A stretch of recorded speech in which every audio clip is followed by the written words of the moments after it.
You Only Live Twice by John Barry.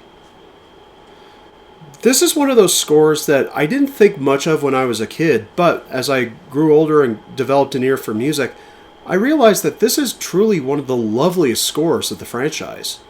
I love Barry's use of high strings and kind of this Japanese flavor that he injects into his score. Now, sometimes he's a little guilty of repeating cues from Thunderball, but, I feel like this was a good kind of action kind of music cue that sometimes happens when composers overlap projects. But You Only Live Twice, like I said, has these wonderful high violins, just like the title song, which I discussed in the Best Bond Songs last season. It really does set this kind of dreamy, beautiful atmosphere, and yet this also kind of undercurrent of unease and death that could await James at every corner. But this score really is one of John Barry's best works, and it would eventually help snowball his career into an entirely different direction, which is why I had to put it on the list.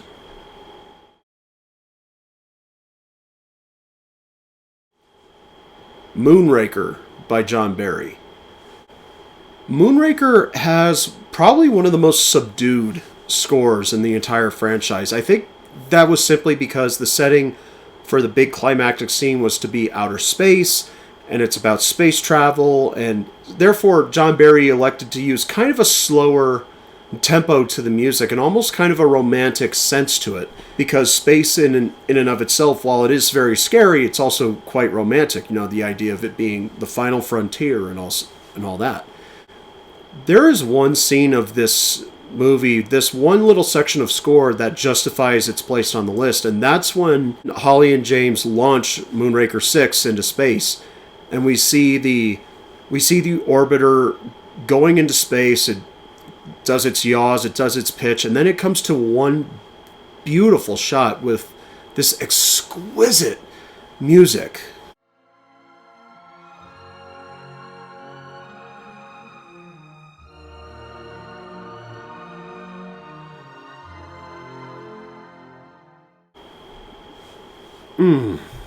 Man, that's the kind of music I think about when I think of space. Of course I think of Star Wars and Star Trek, but Moonraker definitely gets me thinking of space, and it's all thanks to John Barry just deciding to go in on the romantic aspect of the setting itself, which I think really helped people kind of get over the silliness of the situation and kind of get into the movie a little bit. So props to you, Mr. Barry.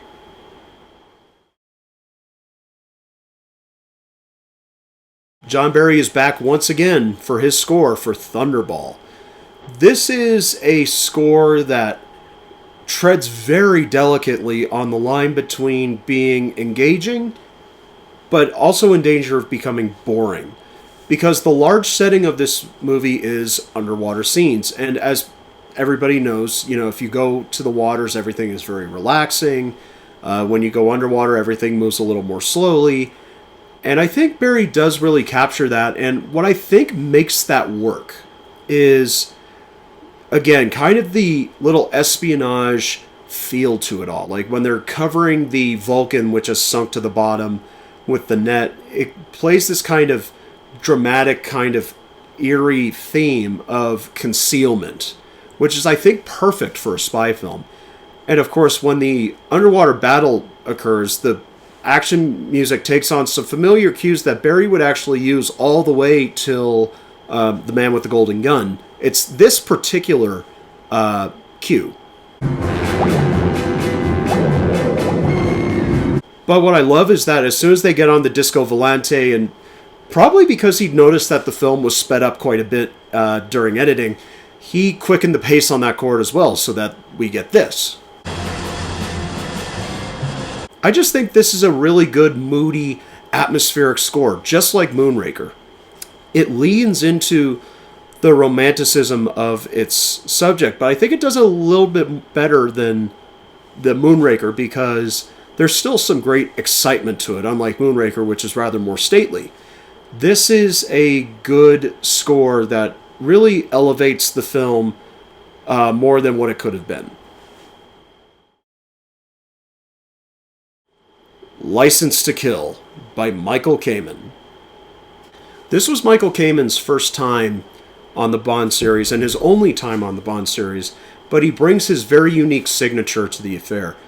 He had just come off of the action movie Die Hard, where he used very heavy brass and bass to kind of convey the pulse-pounding nature of that film, and he brings a lot of that here to License to Kill, because License to Kill has some very dark elements, and they needed a composer who could easily navigate through that, and Michael Kamen had proven himself on things like Edge of Darkness and Lethal Weapon, and, as I said, Die Hard. And I love his variation on the James Bond theme by Monty Norman during the tanker chase, which there's very little music during that sequence, but when it comes in, it's awesome.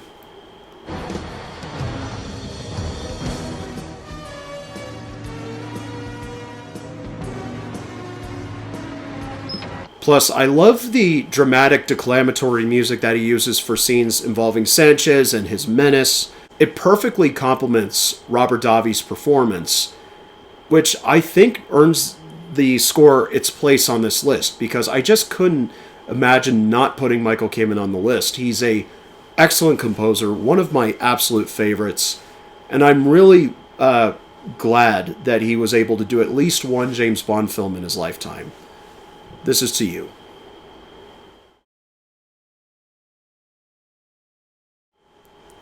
From Russia with Love.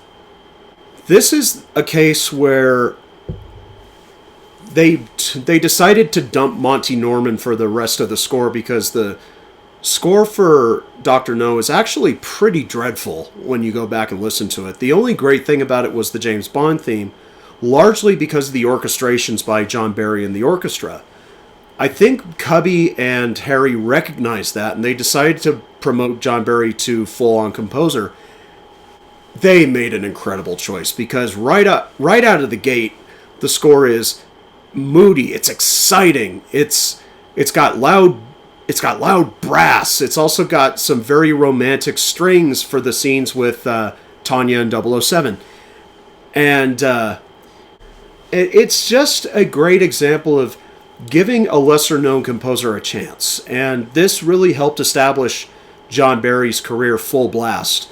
He would go on to see incredible scores later in the franchise, but From Russia with Love is that perfect spy movie score. It's got ups and downs, as you would expect with this kind of twisting and turning story.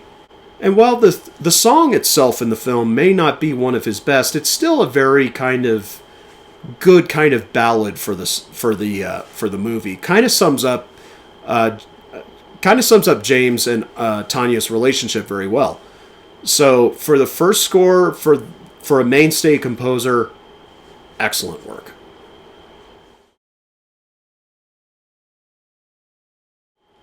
If John Barry was the longtime composer of the 60s, Marvin Hamlish definitely let people know it was the 70s with The Spy Who Loved Me.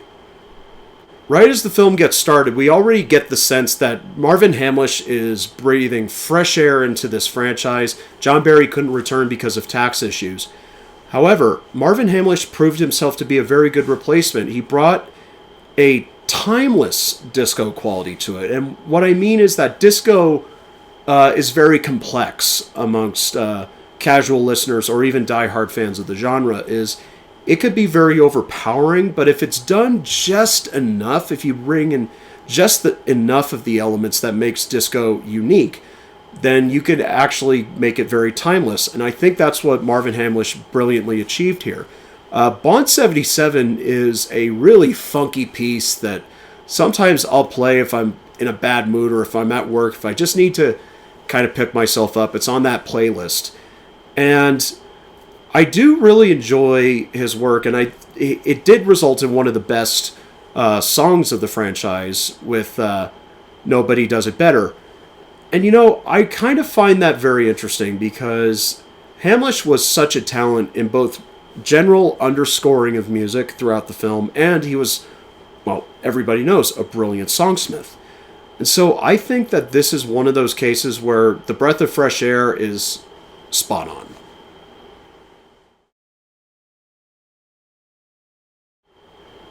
A View to a Kill by John Barry. Hang on, hey.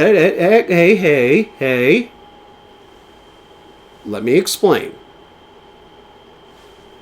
Yes, I know A View to a Kill is a terribly average Bond movie, and yes, I agree that a lot of things don't work, but the one thing that is consistently great in this movie is John Barry's score. Not only did he help craft one of the catchiest James Bond songs with A View to a Kill, collaborating sometimes a little ice with Duran Duran, he incorporates the song really well into the score. It can be a very dramatic cue, but it could also be a very romantic theme when he plays it in a different tempo and a different key, such as is with James and Stacy. This is one of those cases, though, where the love theme is way too good for the actual love story that's going on. You know, the love story in this is blah. But anyway, one of my favorite parts of the music is the climactic battle on the Tower of the Golden Gate Bridge. That is where the score really kicks in, and I love the little electric guitar slide featured within it. It's just a really nice little touch of panache by John Barry, and kind of harkens back to the work he did with Vic Flick on the original James Bond theme for Dr. No. So I just couldn't see myself leaving the score off this list.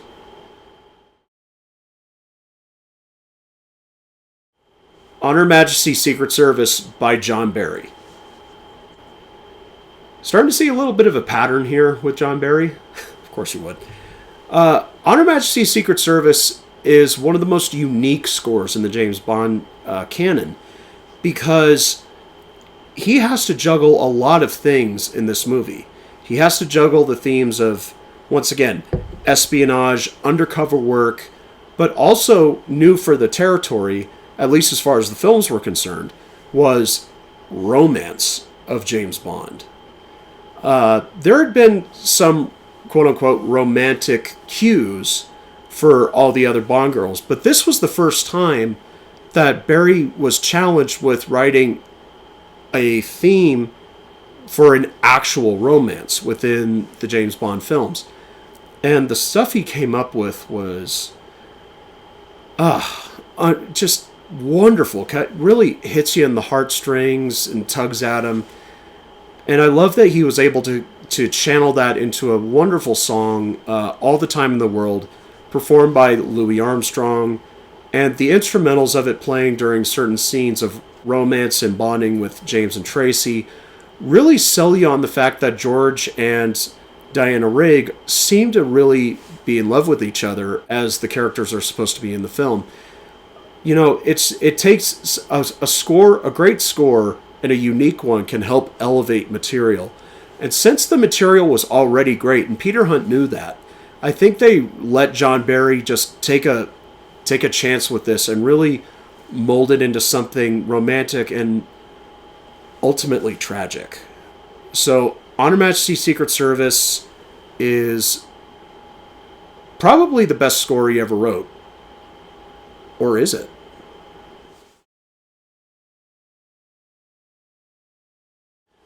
Yes, of course, you guys know me too well.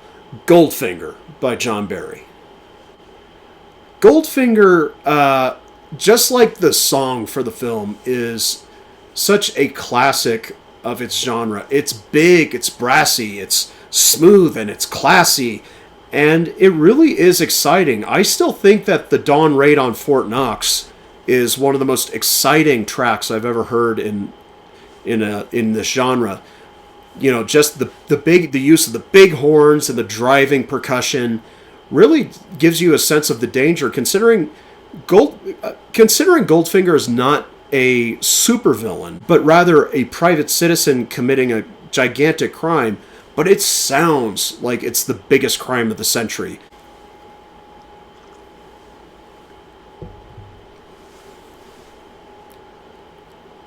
Plus, a lot of fellow Bond fans and fellow Bond reviewers have often cited the use of the high horn for certain cues as slightly annoying and a little grating on the ears, which, on one hand, I can understand that yes, is when you're watching it, and if your TV isn't mixed quite right, it can come off as very loud and a little shrill. But I think it's kind of, it has something that John Williams once described as a theatrical camp to it, which is a tasteful camp, which lets the audience in on the fun instead of trying to beat them over the head with it with a particular cue, or as we'll see in later films, more aggressive, obvious means of trying to get the audience involved. But here, I think it's just a sly, well, maybe not a sly perhaps, but a nice little wink by John Barry to the audience that, yes, you can have fun with this. I'm clearly having fun with this. And that's why Goldfinger's score is way up high. It's just bloody good fun. Casino Royale by David Arnold. You know, it's interesting because for years, while I liked David Arnold's work, I sometimes found myself not listening to him as much as I would John Barry or the score for Skyfall by Thomas Newman. However, going back to Casino Royale many times, I realize one of the great compliments that a composer can receive for a film is that his score was appropriate for the project. While it can be very engaging while you're watching, it feels appropriate that it's there while you're watching. And Arnold was really good at using these very interesting orchestral elements, these little twists and variations on certain themes that he would come up with for the film. Like, I love his incorporation of You Know My Name, certain action sequences, and I love his romantic theme for James and Vesper.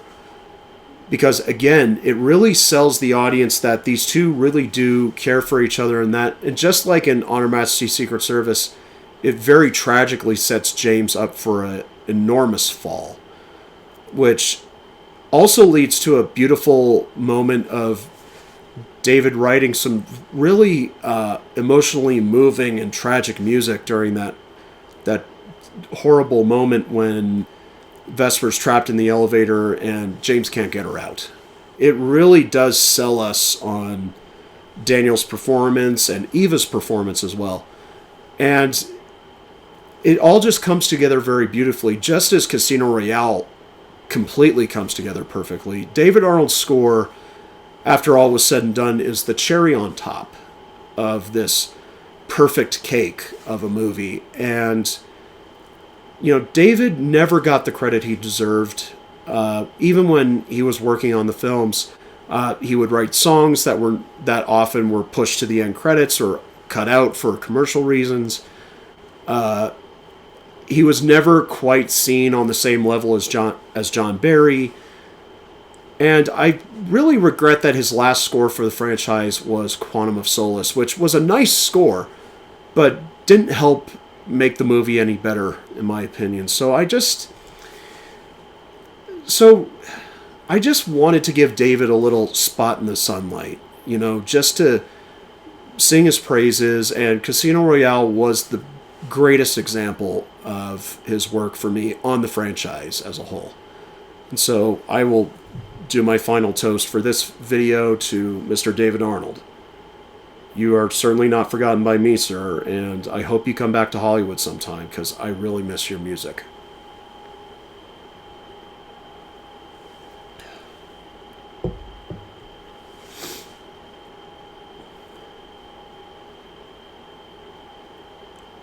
And there you have it, the best Bond scores of all time. Next week we're going to be looking at the